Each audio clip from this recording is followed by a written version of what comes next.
Sophie, comtesse de Wessex, et le prince Édouard ont été salués comme indispensables pour le travail qu'ils accomplissent. Le travail du comte et de la comtesse de Wessex a été salué par un commentateur royal alors qu'ils discutaient de la répartition de la charge de travail entre les membres de la famille royale. Tout comme le duc et la duchesse de Cambridge, Sophie et Édouard détiennent moins de parrainage que les membres plus âgés du cabinet, a remarqué l'expert Richard Fitzwilliams.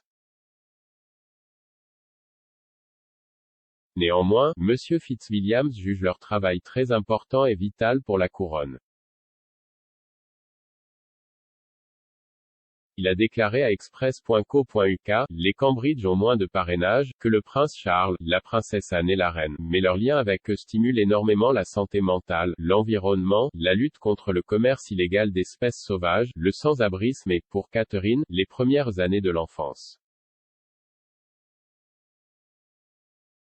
L'intérêt pour les Cambridge est tel que les retombées sont souvent à la fois nationales et internationales. Les Wessex en ont aussi moins numériquement, mais leur travail est indispensable.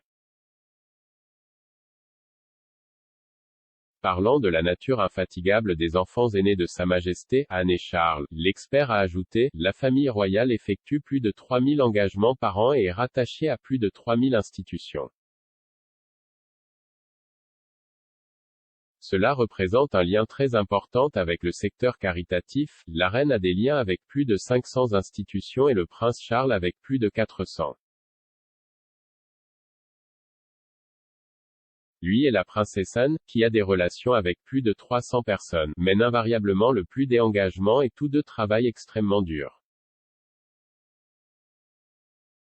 Son travail pour son trust et le sien pour Save the Children sont particulièrement admirés.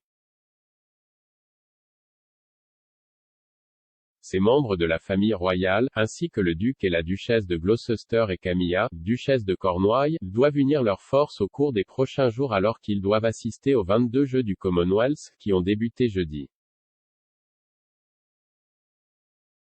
Les Jeux se déroulent à Birmingham du 28 juillet au 8 août. La reine, qui a connu des problèmes de mobilité au cours des derniers mois, ne se rendra pas dans les Midlands pour l'événement très attendu. Au lieu de cela, Buckingham Palace l'a annoncé précédemment, elle sera représentée par des membres seniors du cabinet.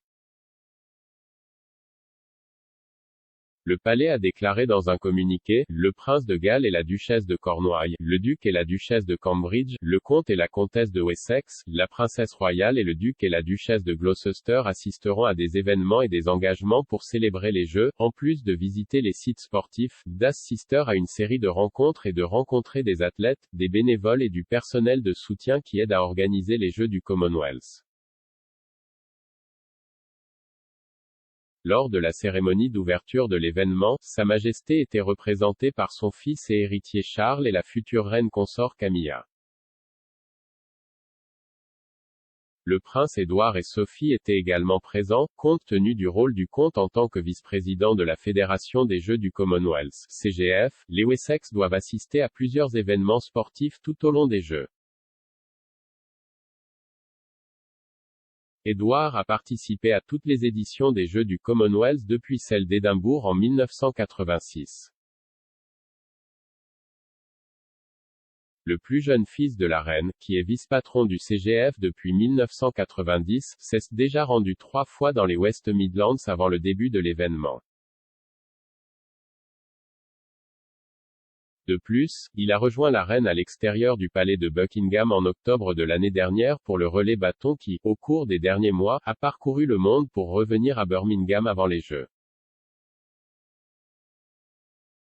En plus de leur travail pour la couronne et de leur parrainage, les Wessex seraient également particulièrement proches de la reine, certaines sources royales et commentateurs allant jusqu'à appeler Sophie l'une des membres préférés de la famille de la reine. Vivant à Bagshot Park à Surrey à proximité du château de Windsor, le couple a même pu rendre des visites à distance sociale à la reine et au prince Philippe pendant les fermetures de coronavirus. Se souvenant de leur visite, Sophie a déclaré au Télégraphe: « Nous avions l'habitude de les voir debout sur le balcon, qui était à environ 20 pieds dans les airs. Nous les voyions faire signe de la main. Nous leur crions dessus et ils nous criaient dessus. Il semblait toujours y avoir du vent, donc nous pouvions à peine nous entendre.